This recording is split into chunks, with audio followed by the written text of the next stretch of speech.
Bermuda triangle, Bermuda Triangle. दज्जाल का headquarter, दज्जाल कहाँ है? एक जजीरे में।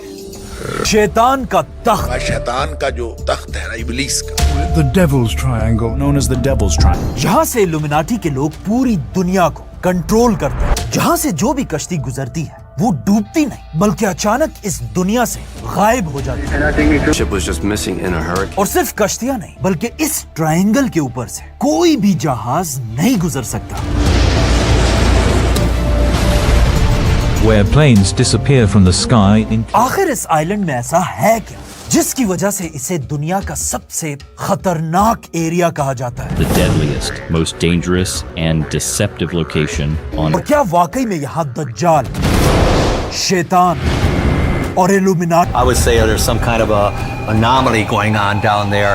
बरमूदा ट्रायंगल की असल कहानी आज से 500 साल पहले शुरू हुई, जब दुनिया की सबसे बड़ी सुपर पावर का नाम था उस्मानिया सल्तनत। और ये वो जमाना था जब स्पेन भी मुसलमानों के कंट्रोल में था। लेकिन तब अचानक आज से 500 साल पहले फ्रांस के बादशाह ने मुसलमानों के स्पेन पर हमला कर दिया और तेजी से स्पेन को मुसलमानों से छीनने लगा और स्पेन में हजारों मुसलमान शहीद होने लगे। ये देखकर उस जमाने में मुसलमानों के सुपर पावर उस्मानिया सल्तनत के बादशाह ने मुसलमानों पर यह जुल्म रोकने के लिए यूरोप के सारे ट्रेड और बिजनेस के रास्ते बंद कर दिए। और ये यूरोप के लिए एक बहुत बड़ा मसला था क्योंकि यूरोप अपनी ज्यादातर खाने पीने की चीजें इंडिया और चाइना से इसी रास्ते से लेकर आता था। लेकिन उस्मानिया सल्तनत की वजह से अब यूरोप में हर तरफ भूख और गुर्बत फैलने लगी और लोग हर तरफ भूख से मरने लगे। उसी टाइम स्पेन में एक आदमी अपने बादशाह के पास गया और उसे बताया कि उस्मानिया सल्तनत ने हमारा ये रास्ता तो बंद कर दिया, लेकिन मैं स्पेन से इंडिया तक एक नया रास्ता ढूंढ सकता हूँ। बादशाह को उसकी ये बात बहुत पसंद आई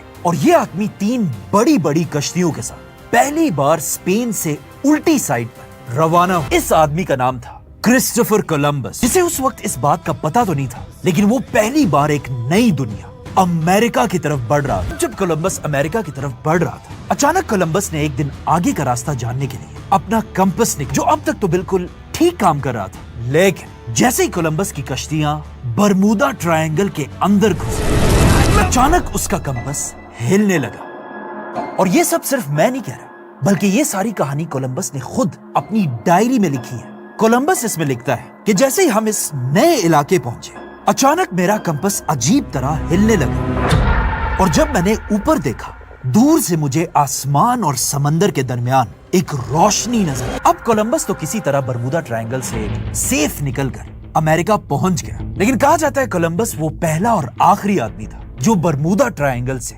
बचकर जिंदा निकला था।